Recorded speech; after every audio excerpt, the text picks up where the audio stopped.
Gardens bring great joy, keep us close to nature, and have a positive, calming impact on our lives. They do, however, require a fair amount of TLC. Knowing how often to water your garden can help keep your plants healthy and vibrant throughout the growing season. Despite the general guidelines, each garden is unique, and there are several factors that can influence how often you need to water yours. Once you've learned a few key things about your garden's plants, you'll know how often you should grab a hose and help them out. If you found this helpful, don't forget to subscribe for more easy gardening tips and inspiration. How much water does a garden need?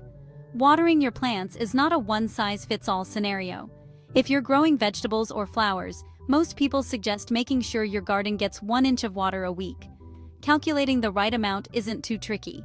1 square foot of garden space would need 0.62 gallons of water to make the recommended inch of water. You can simply calculate the amount of water your garden would need based on its square footage from there. It's easy to measure with a watering can, but not so easily done when watering with a hose. You could fill a gallon watering can with a hose while calculating how much time it takes to fill it.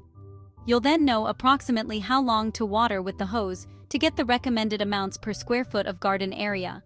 The key is to water your garden well with deep, less frequent watering, rather than more frequent shallow watering.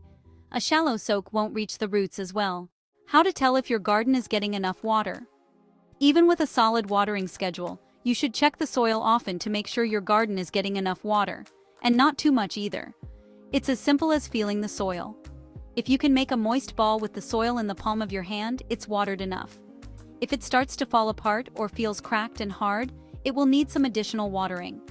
You can also measure your garden's water levels by inserting a wooden dowel into the ground. Soil that is wet enough will stick to the dowel. Dry soil, on the other hand, won't. The soil should be moist, but you should also take care to avoid overwatering. This may kill your plants. Your fingers will come in handy too. Stick your finger a few inches into the soil, and if it feels dry, go ahead and get your watering can. Why your local climate matters. Is your region's climate hot and arid, or is it cooler with frequent rain showers? The more hot, sunny, and dry days you have during the growing season, the more often your garden may need an extra dose of water. Following heavy rains, you may be able to ease up on the watering for a few days. Keep in mind that light rain showers generally aren't enough to keep the soil moist. Most of that water will evaporate before it gets the chance to penetrate the soil to the root level. The type of your soil is an important factor in determining how often you should water your plants. There are several types of soil gardeners will encounter, including sand, clay, and loam. Each of them has a range of water retention abilities. You'll want to know when considering how often to water. Sandy soil retains less water than loamy or clay soils. Therefore, it dries out faster, requiring more frequent hydration. Clay-rich soil holds moisture longer, but because of this, could be more susceptible to overwatering. Loam is typically the ideal garden soil because it both holds moisture and drains well. There's a simple soil test you can do to determine which type you have in your garden.